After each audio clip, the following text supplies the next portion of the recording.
नमस्ते अनि स्वागत छ यहाँहरुलाई शेयरमान्डु च्यानलमा। आजको यो भिडियो निकै नै महत्त्वपूर्ण भिडियो छ किनभने यस भिडियोमा म तपाईहरुलाई मेरो शेयरको ट्रान्ज्याक्सन पिन कसरी चेन्ज गर्न सकिन्छ र यदि तपाईले आफ्नो मेरो शेयरको ट्रान्ज्याक्सन पिन बिर्सिनु भयो भने त्यो बेला नयाँ पिन कसरी सेट गर्न सकिन्छ यी सबै जानकारी म तपाईहरुलाई यस भिडियोमा दिन जाँदै छु। हुन त मैले यो टपिकमा अलरेडी भिडियो बनाइसकेको थिएँ तर धेरै जनालाई त्यो भिडियोमा समस्या आयो र उहाँहरुले आफ्नो मेरो शेयरको ट्रान्ज्याक्सन पिन सेट गर्न सक्नु भएन र यसै सन्दर्भमा मैले Cdsc मा कल गरेपछि र Cdsc ले मेरो शेयरको ट्रान्ज्याक्सन पिन चेन्ज गर्ने तरिकामा केही परिवर्तन गरेको छ जसले गर्दा धेरै जनाले आफ्नो मेरो शेयरको ट्रान्ज्याक्सन पिन चेन्ज गर्न सक्नु भएन। अब नयाँ तरिकाबाट कसरी मेरो शेयरको ट्रान्ज्याक्सन पिन चेन्ज गर्न सकिन्छ त्यो म तपाईहरुलाई यस भिडियोमा ट्रान्ज्याक्सन पिन चेन्ज गरेर देखाउन जाँदै छु। त्यसैले भिडियो अन्त्यसम्म हेर्नु होला। यदि तपाईले कुनै पनि प्रश्न सोध्न मन लाग्यो भने तपाई हाम्रो फेसबुक ग्रुपमा पोस्ट गर्न सक्नुहुन्छ। ग्रुपको लिंक डिस्क्रिप्सन बक्समा छ, त्यो लिंकमा क्लिक गरेर एकचोटी ग्रुप भिजिट गर्नु होला। यदि तपाई मेरो शेयरको नयाँ प्रयोगकर्ता हुनुहुन्छ भने तपाईको मनमा अवश्य नै जिज्ञासा होला यो मेरो शेयरमा ट्रान्ज्याक्सन पिन किन चाहिन्छ। कुनै पनि कम्पनीको आईपीओ मेरो शेयरबाट भर्ने बेला तपाईले 4 डिजिटको ट्रान्ज्याक्सन पिन इन्टर गर्नुपर्छ अनि मात्र तपाईले त्यो कम्पनीको आईपीओ मा आवेदन दिन सक्नुहुन्छ। त्यसैले नयाँ कम्पनीहरुको आईपीओ खुलेको बेला तपाईले यो 4 डिजिटको ट्रान्ज्याक्सन पिन सम्झिनु पर्छ अनि मात्र तपाईले मेरो शेयरबाट त्यो कम्पनीको आईपीओ मा आवेदन बुझाउन सक्नुहुन्छ। यो भन्दा पहिले मेरो शेयरको ट्रान्ज्याक्सन पिन चेन्ज गर्ने बेला ट्रान्ज्याक्सन पिन चेन्ज गर्ने विन्डोमा चाहिँ राइट साइडमा त्यहाँ फर्गेट ट्रान्ज्याक्सन पिनको अप्सन थियो र त्यो फर्गेट ट्रान्ज्याक्सन पिनमा क्लिक गरेपछि तपाईको मेरो शेयरमा जुन मेल छ त्यो मेलमा चाहिँ 4 डिजिटको ट्रान्ज्याक्सन पिन जान्थ्यो अनि त्यो 4 डिजिटको ट्रान्ज्याक्सन पिन राखेपछि तपाईले आफ्नो मेरो शेयरको ट्रान्ज्याक्सन पिन रिसेट गर्न सक्नुहुन्थ्यो। तर यो तरिकाबाट धेरै लगानीकर्ताहरूले त्यहाँ फर्गेट ट्रान्ज्याक्सन पिनमा क्लिक गर्दा पनि उहाँहरुको मेलमा 4 डिजिटको ट्रान्ज्याक्सन पिन आउँथेन जसले गर्दा उहाँहरुले आफ्नो मेरो शेयरको ट्रान्ज्याक्सन पिन चेन्ज गर्न सक्नुहुन्थेन।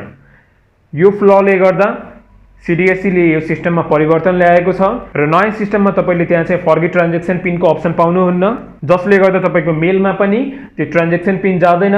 तपाईले इन्स्ट्यान्ट त्यहीबाट आफ्नो मेरो शेयरको ट्रान्ज्याक्सन पिन चेन्ज गर्न सक्नुहुन्छ र यो तरिका पहिले भन्दा प्रभावकारी पनि छ। र अब नयाँ तरिकाबाट मेरो शेयरको ट्रान्ज्याक्सन पिन कसरी चेन्ज गर्न सकिन्छ त्यो म तपाईहरुले यहाँ देखाउन जाँदै छु।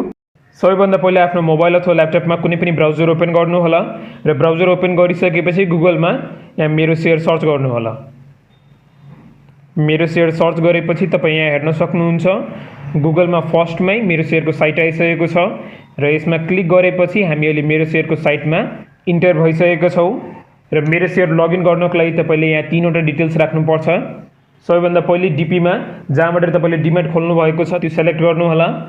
दोस्रो युजर नेममा तपाई आफ्नो डीम्याट को पछाडीको 8 वटा अंक यहाँ इन्टर गर्नुपर्छ र तेस्रो यहाँ पासवर्डमा तपाईले यहाँ मेरो शेयरको लगइन पासवर्ड राख्नुपर्छ। यहाँ मैले आफ्नो मेरो शेयरको डिटेल्सहरु राखिसकेको छु र यसपछि यहाँ मैले लगइनमा क्लिक गरे। लगइनमा क्लिक गरेपछि अहिले म मेरो शेयरको वेबसाइटमा इन्टर भइसकेको छु। यदि तपाईले मेरो शेयरको वेबसाइट लगइन गर्नको लागि ल्यापटप अथवा डेस्कटप युज गर्नुभयो भने त्यो बेला मात्र यस्तो इन्टरफेस आउँछ।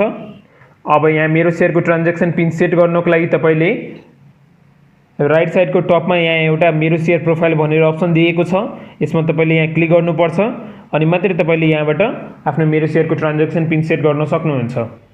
यो मेरो शेयर प्रोफाइलमा क्लिक गरेपछि यहाँ चाहिँ एउटा नयाँ इन्टरफेस खोलिसकेको छ र यहाँ तपाई हेर्न सक्नुहुन्छ own profile, change password, change transaction pin, activity log यी चारवटा अप्सन छ। यहाँबाट तपाईले आफ्नो मेरो शेयरको ट्रान्ज्याक्सन पिन चेन्ज गर्न सक्नुहुन्छ र साथै आफ्नो मेरो शेयरको पासवर्ड पनि चेन्ज गर्न सक्नुहुन्छ। तर मोबाइलबाट मेरो शेयरको साइट लगइन गर्दा यस्तो इन्टरफेस खोल्दैन। मोबाइलबाट मेरो शेयरको साइट लगइन गर्दा यस्तो इन्टरफेस आउँछ र यो बेला तपाईले आफ्नो ट्रान्ज्याक्सन पिन सेट गर्नको लागि फेरि राइट साइडको टपमा एउटा मान्छे जस्तो आइकन छ, यसमा क्लिक गर्नुभयो भने यहाँ चाहिँ मेरो शेयर प्रोफाइल भनेर अप्सन आउँछ र यसमा क्लिक गरेपछि तपाईले यहाँबाट आफ्नो मेरो शेयरको ट्रान्ज्याक्सन पिन अथवा मेरो शेयरको पासवर्ड सेट गर्ने अप्सन पाउनुहुन्छ। त्यसैले मोबाइलबाट मेरो शेयरको ट्रान्ज्याक्सन पिन सेट गर्दा तपाईले यहाँ यसरी सेट गर्नुपर्छ। चेन्ज पासवर्ड तपाईले यहाँबाट आफ्नो मेरो शेयरको पासवर्ड चेन्ज गर्न सक्नुहुन्छ तर पासवर्ड बिर्सिनु भएको छ भने यहाँबाट तपाईले आफ्नो पासवर्ड चाहिँ रिसेट गर्न मिल्दैन।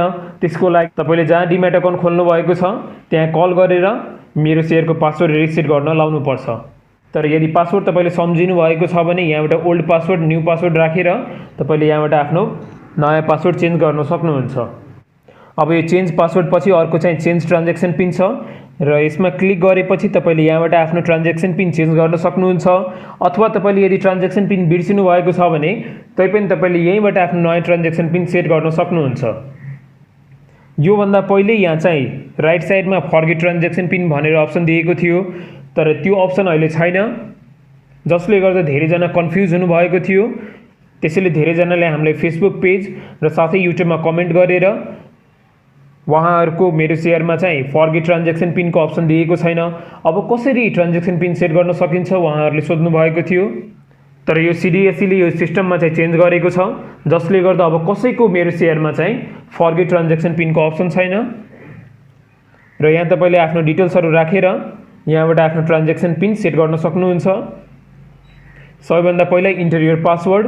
यो पासवर्डमा तपाईले यहाँ मेरो शेयरको लगइन पासवर्ड राख्नुपर्छ। लगइन पासवर्ड चाहिँ सम्झिनु पर्यो।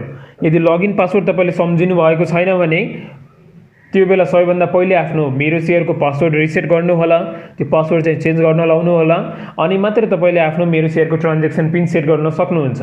अब मेरो शेयरको पासवर्ड रिसेट गर्नको लागि डिम्याट खोलेको ठाउँमा कल गरेर त्यहाँबाट आफ्नो मेरो शेयरको पासवर्ड रिसेट गर्न लाउनु होला। दोस्रो यहाँ चाहिँ तपाईले न्यू ट्रान्ज्याक्सन पिन राख्नुपर्छ। न्यू ट्रान्ज्याक्सन पिनमा कुनै पनि 4 डिजिटको नम्बर राख्नु होला।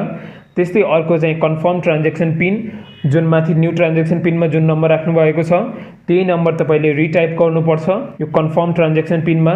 यति गरिसकेपछि यी तीनवटा काम गरिसकेपछि यहाँ चाहिँ ट्रान्ज्याक्सन पिनमा क्लिक गरेपछि यहाँ तपाईं हेर्न सक्नुहुन्छ transaction pin has been change successfully.